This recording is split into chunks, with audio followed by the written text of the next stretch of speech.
Good morning. Welcome to our grow room here in the basement. See the hot water heater behind me? Now today we're going to discuss and plan how to grow next year's moringa. Let me show you a picture.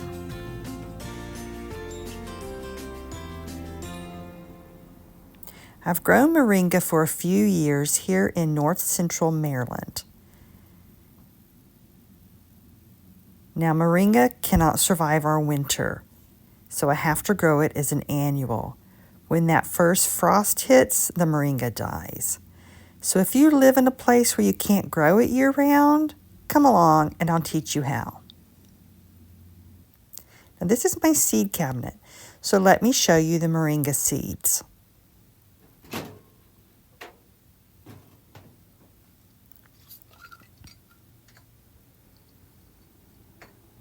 So here they are. Here's one of them.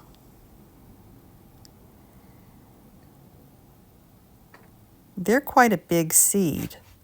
I bought them from Baker Creek. Their online website is rareseeds.com.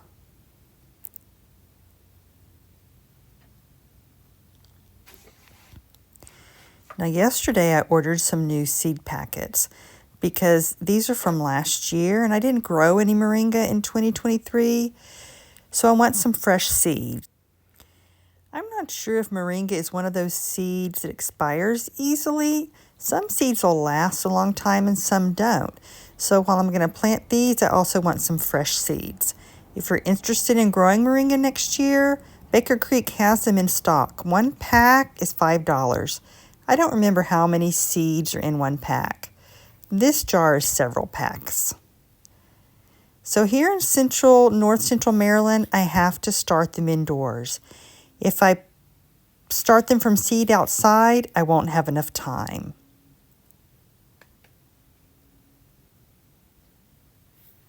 Now, if you live in a warm place like Florida or Texas, you might be able to direct seed them. But here, you've got to start them inside, and this nice warm furnace room is the perfect place. It's where I start all my seeds. I plan to start them in February. It's going to give them plenty of time to grow big and strong. That's what I've learned in the past. Let me show you what I've prepared. This is my warmest spot down here in the grow room. These are the return pipes for the radiator water for the furnace, and this wall holds the heat really well. So this corner is the best place down here in the basement, and I just have a simple plastic shelf. I like to grow on one level, but some people like multiple levels. This is what works the best for me. Let me show you where I wouldn't grow them. It's my coolest space. Even though this is a return warm pipe, this open doorway leads to the front garden wall. It's an outside wall. Well, they're actually all outside walls, but this area doesn't get the heat from the furnace. You can actually feel some cool air right here. There's a small window, and there's actually an old coal chute. It's still there. And the old coal box is actually in there too. This is an old house from the early 1900s. Now I'm also going to use a heat mat. If you are planning now to grow moringa, go ahead and order your heat mat. I have two small ones, but they come in a variety of sizes.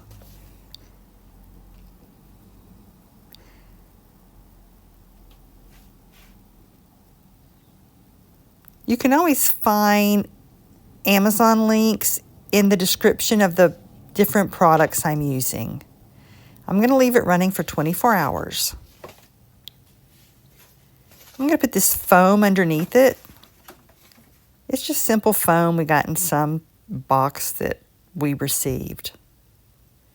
I don't want to lose any heat underneath it.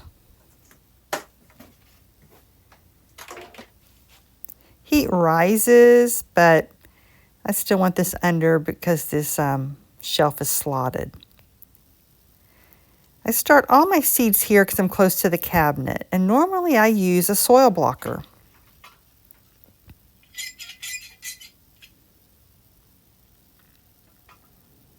But these seeds are just too big for that.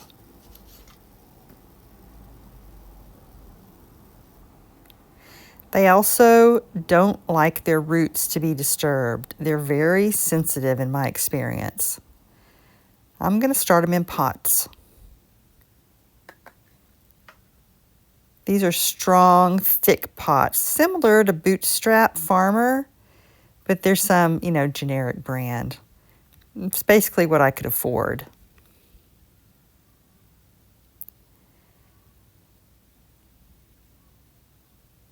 And I'm going to leave them in those pots until I plant them out. But I'm also going to start some in these cheaper pots because I like to share with the community. I live downtown and we're all close together. We've got alleyways, and I set up a shelf in my alleyway to share with the community. People just come and take what they want. These I don't mind not getting back, but I don't want to lose my stronger pots. I don't like to use paper pots because they dry out, and they stick together. They're hard to get apart, but mostly because they dry out fast. So for now, I use these plastic pots.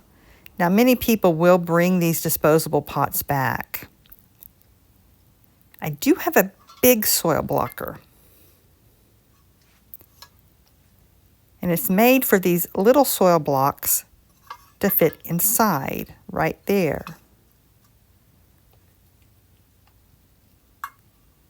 This is a lot of work, and it requires a lot of soil, more than these pots. One year I did my pepper plants, and I liked the results, but I don't have the time or energy to do this for all of my plants. But for the moringa, I'm going to try making a few large soil blocks, probably 4, and either start them in those little blocks inside the big one, or I may not even need the little soil blocks.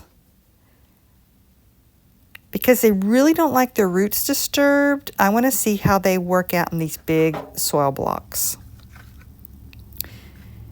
Because, when you dump out these pots, it does kind of damage the roots. One thing I don't like is that it's tapered. I'd rather it have straight sides. I'm sure there's a reason, but so when you have it in a tray, there's a lot of gap in between them, and that would dry out really fast. So maybe I need to be spraying it with a mister or something, I don't know. And you really have to fill them up, really hard, or your soil blocks fall apart.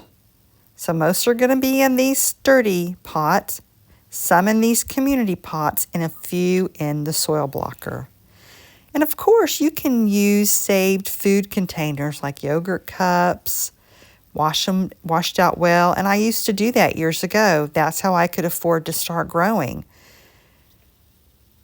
I didn't try moringa specifically, but for me, the issue is storage. I'd rather have pots that are all the same, that store easier, than all those different sizes crowding me in this small space. So what I have is perfect for me. They all fit right here under this shelf. So when you finish filling up all the soil and planting your seeds, which you're going to want to do about double depth of the seed size.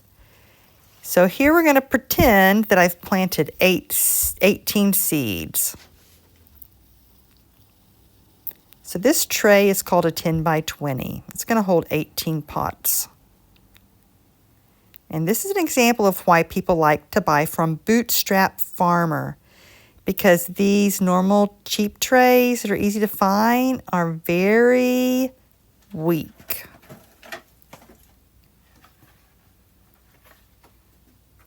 And they get holes in them really easily and get water on your floor. I haven't invested yet in strong 10 by 20 trays. But imagine if this was full of soil, I couldn't do this. I couldn't hold it with one hand. It would break and all the pots would fall out. I have invested in strong, smaller 10 by 10 trays. It's a very thick plastic, and this will hold 9 pots. That is a goal, to invest in stronger trays. And you're going to have to hold it with 2 hands. Now you're going to put it on the heat mat and cover it.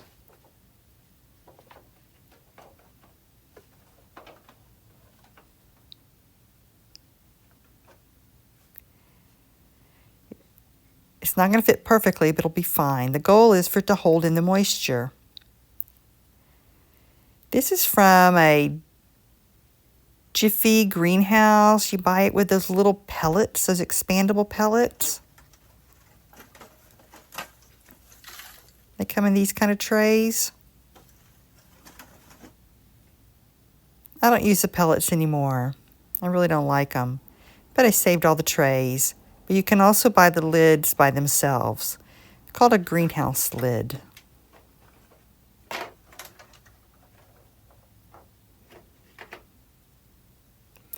So you're going to leave it until the seeds germinate. So let's review. You're going to need your seeds. I need to mention, be careful where you buy them. The one place that I've really found consistently that has them is Baker Creek. Yesterday I did a Google shopping search, and Etsy came up, Amazon, eBay. Buying them from those places, it's a risk. You have no idea if they're going to germinate. And I noticed on Amazon they were selling them in bulk. I don't know if that's for eating, so I have no idea. But I trust Baker Creek. And I checked some other places I buy from. Seed Savers Exchange, they don't have them. Johnny Seeds doesn't carry them. Southern Exposure didn't have moringa. So the places I trust don't have them, but Baker Creek, that's the place I use. You're also going to need some lights and some chains. Both of these came from Home Depot. That's our family sign for Home Depot. Lowe's probably has them too. And you just want simple shop lights. These are not special grow lights. And this one's LED.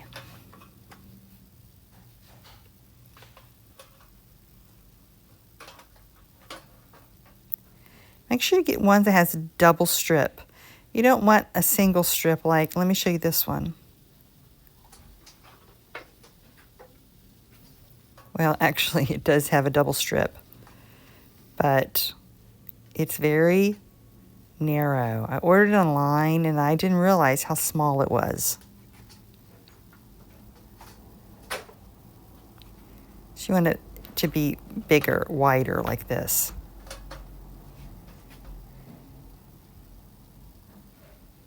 And I needed longer chains than what they came with, so just at Home Depot, you just have these chains cut to length. And let me show you how I hang them up.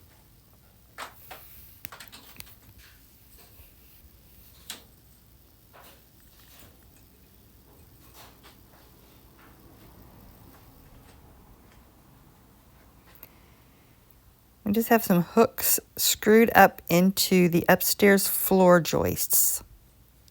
This is what they look like. Just drill a hole, pilot hole, and screw them in.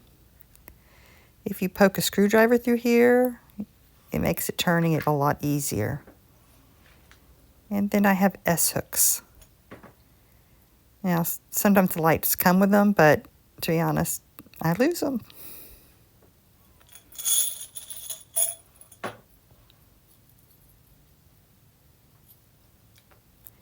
And I have 2 thicknesses. This one's thicker, and this one's thinner.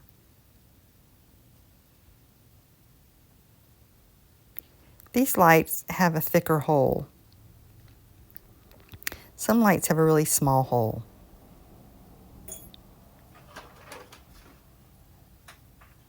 And I just put them in like that.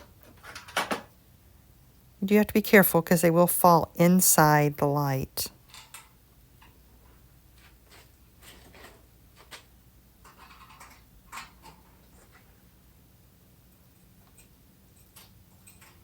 You just hook them on the chains.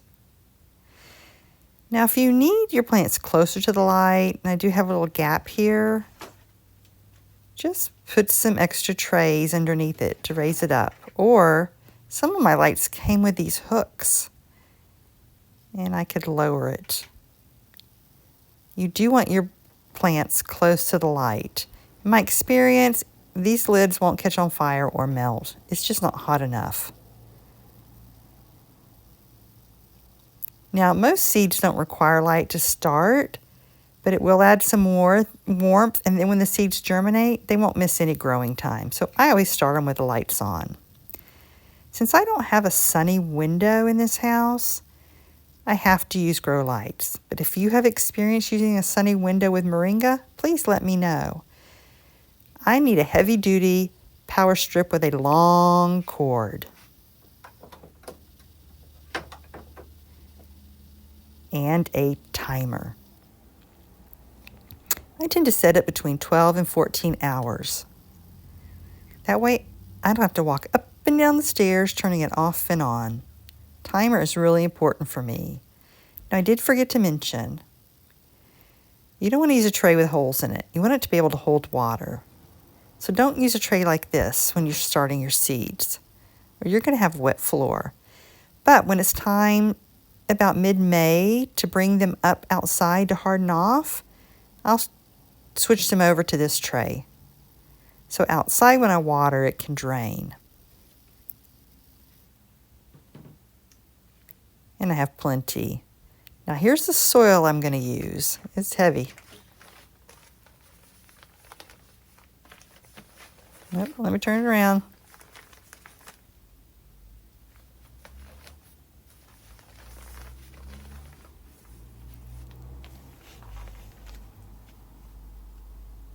I've been using this for a few years.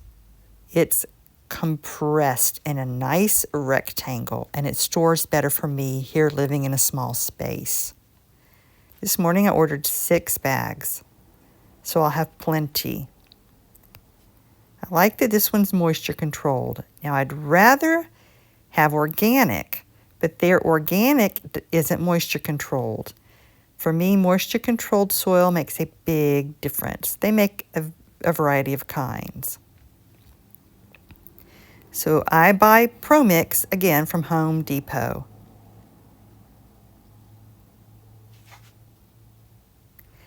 I'll make a link for you. Now, any of my Amazon links, I do get a small commission at no extra cost to you, but not Home Depot. We're not affiliated with them in any way. But please, don't try to buy this on Amazon. It will be price gouging. People will buy it and turn around and sell it again, and it's just going to be just outlandish. But I love this because it's so easy to store. I use it for all my seeds. So let's review.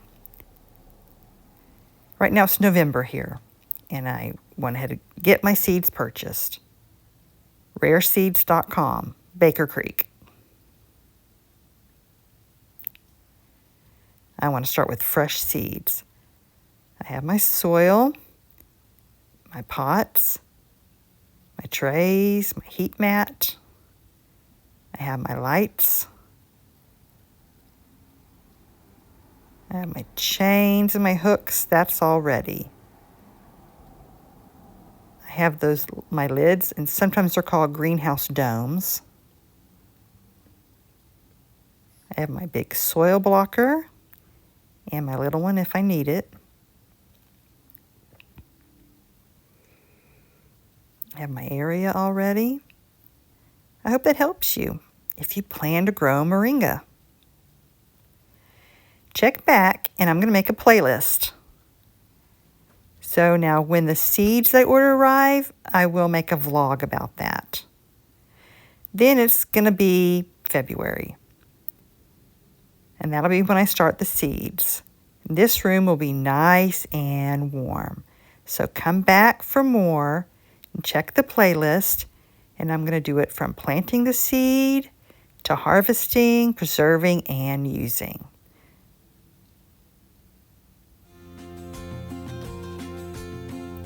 Thank you for visiting our grow room. See you later. Bye-bye.